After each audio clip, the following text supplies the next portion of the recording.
ನಮಸ್ಕಾರ friends, quarterly result ಚಾನಲ್ಗೆ ಸ್ವಾಗತ. ಎಕ್ಸಿಸ್ ಬ್ಯಾಂಕ್ ತನ್ನ ಕ್ವಾರ್ಟರ್ 3 ರಿಸಲ್ಟ್ ಅನ್ನು ಈಗ ತಾನು ಪಬ್ಲಿಷ್ ಮಾಡಿದೆ. ಇದು ಕನ್ಸಾಲಿಡೇಟೆಡ್ ಫೈನಾನ್ಷಿಯಲ್ ರಿಸಲ್ಟ್ ಆಗಿದೆ. ಇದು ಈಗ ಬಂದ ಕ್ವಾರ್ಟರ್ 3 ರಿಸಲ್ಟ್ ಕಾಲಮ್, ಇದು ಹಿಂದಿನ ಕ್ವಾರ್ಟರ್ 2 ರಿಸಲ್ಟ್ ಕಾಲಮ್, ಇದು ಹಿಂದಿನ ವರ್ಷದ ಕ್ವಾರ್ಟರ್ 3 ರಿಸಲ್ಟ್ ಕಾಲಮ್. ಇವೆರಡು ಕಾಲಮ್ ಹೋಲಿಕೆಗೋಸ್ಕರ ಕೊಟ್ಟಿದ್ದಾರೆ. ಡಾಟಾ ಲ್ಯಾಕ್ಸ್ದಲ್ಲಿದೆ, ನಾನು ಕರೋಡದಲ್ಲಿ ಕನ್ವರ್ಟ್ ಮಾಡಿ ಹೇಳುತ್ತೇನೆ. ಎಲ್ಲಕ್ಕಿಂತ ಮೊದಲಿಗೆ ನೋಡೋಣ ಟೋಟಲ್ ಇನ್ಕಮ್, ಅಂದರೆ ಆದಾಯದ ಬಗ್ಗೆ.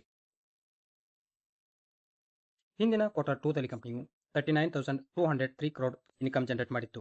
ಹಿಂದಿನ ವರ್ಷದ ಕ್ವಾರ್ಟರ್ 3 ದಲ್ಲಿ ಕಂಪನಿಯು 35,136 ಕ್ರೋಡ್ ಇನ್ಕಮ್ ಜನರೇಟ್ ಮಾಡಿತ್ತು.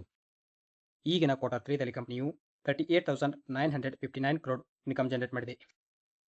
ಕಂಪನಿಯ ಇನ್ಕಮ್ ಅನ್ನು ಏರ್ ಟು ಏರ್ ಕಂಪ್ಯಾರಿಸನ್ ಮಾಡಿದಾಗ 10.8% ಅಷ್ಟು ಏರಿಕೆಯಾಗಿದೆ.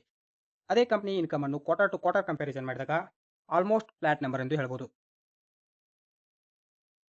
ನೆಕ್ಸ್ಟ್ ಪಾಯಿಂಟ್ ನೋಡೋಣ, ಟೋಟಲ್ ಎಕ್ಸ್ಪೆಂಡಿಚರ್, ಅಂದರೆ ಖರ್ಚಿನ ಬಗ್ಗೆ. ಹಿಂದಿನ ಕ್ವಾರ್ಟರ್ 2 ದಲ್ಲಿ ಕಂಪನಿಯು 27,751 ಕ್ರೋಡ್ ಖರ್ಚು ಮಾಡಿತ್ತು. ಹಿಂದಿನ ವರ್ಷದ ಕ್ವಾರ್ಟರ್ 3 ದಲ್ಲಿ ಕಂಪನಿಯು 25,400 ಕ್ರೋಡ್ ಖರ್ಚು ಮಾಡಿತ್ತು. ಈಗಿನ ಕ್ವಾರ್ಟರ್ 3 ದಲ್ಲಿ ಕಂಪನಿಯು 27,712 ಕ್ರೋಡ್ ಖರ್ಚು ಮಾಡಿದೆ. ನೆಕ್ಸ್ಟ್ ಪಾಯಿಂಟ್ ನೋಡೋಣ, net profit for the period, ಅಂದರೆ ಲಾಭದ ಬಗ್ಗೆ.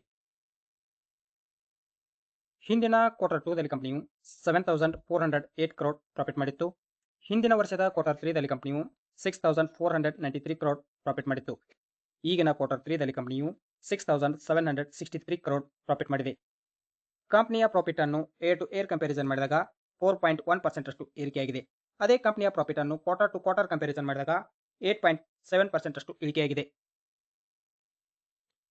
ನೆಕ್ಸ್ಟ್ ಪಾಯಿಂಟ್ ನೋಡೋಣ, ಅರ್ನಿಂಗ್ ಪರ್ ಶೇರ್, ಇಪಿಎಸ್, ಪ್ರತಿ ಶೇರಿಗೆ ಎಷ್ಟು ಗಳಿಕೆ. ಹಿಂದಿನ ಕ್ವಾರ್ಟರ್ 2 ದಲ್ಲಿ ಕಂಪನಿಯು 23 ರೂಪೀಸ್ 94 ಪೈಸೆ. ಹಿಂದಿನ ವರ್ಷದ ಕ್ವಾರ್ಟರ್ 3 ದಲ್ಲಿ ಕಂಪನಿಯು 21 ರೂಪೀಸ್ 6 ಪೈಸೆ. ಈಗಿನ ಕ್ವಾರ್ಟರ್ 3 ದಲ್ಲಿ ಕಂಪನಿಯು 21 ರೂಪೀಸ್ 79 ಪೈಸೆ. ಕಂಪನಿಯ ಪ್ರಾಫಿಟ್ ಏರಿಕೆಯಾದಂತೆ ಇಪಿಎಸ್ ಏರಿಕೆ ಆಗುತ್ತದೆ. ಅದೇ ಕಂಪನಿಯ ಪ್ರಾಫಿಟ್ ಇಳಿಕೆಯಾದರೆ ಇಪಿಎಸ್ ಕೂಡ ಇಳಿಕೆ ಆಗುತ್ತದೆ. ಓವರಾಲ್ ಕ್ವಾರ್ಟರ್ ರಿಸಲ್ಟ್ ಬಗ್ಗೆ ಹೇಳುವುದಾದರೆ ಎವರೇಜ್ ನಂಬರ್ ಎಂದು ಹೇಳಬಹುದು. ನೋಡೋಣ ಮಾರ್ಕೆಟ್ ಯಾವ ರಿಯಾಕ್ಷನ್ ತೋರಿಸುತ್ತೆ ಅಂತ. ಇನ್ವೆಸ್ಟ್ಮೆಂಟ್ ಮಾಡುವ ಮೊದಲು ನಿಮ್ಮ ಫೈನಾನ್ಷಿಯಲ್ ಅಡ್ವೈಸರ ಸಲಹೆ ಕೇಳಿ ಇನ್ವೆಸ್ಟ್ಮೆಂಟ್ ಮಾಡಿ. ವಿಡಿಯೋ ಇಷ್ಟವಾದರೆ ಲೈಕ್ ಮಾಡಿ, ಶೇರ್ ಮಾಡಿ ಮತ್ತು ಸಬ್ಸ್ಕ್ರೈಬ್ ಮಾಡಿಕೊಳ್ಳಿ. ನಮಸ್ಕಾರ.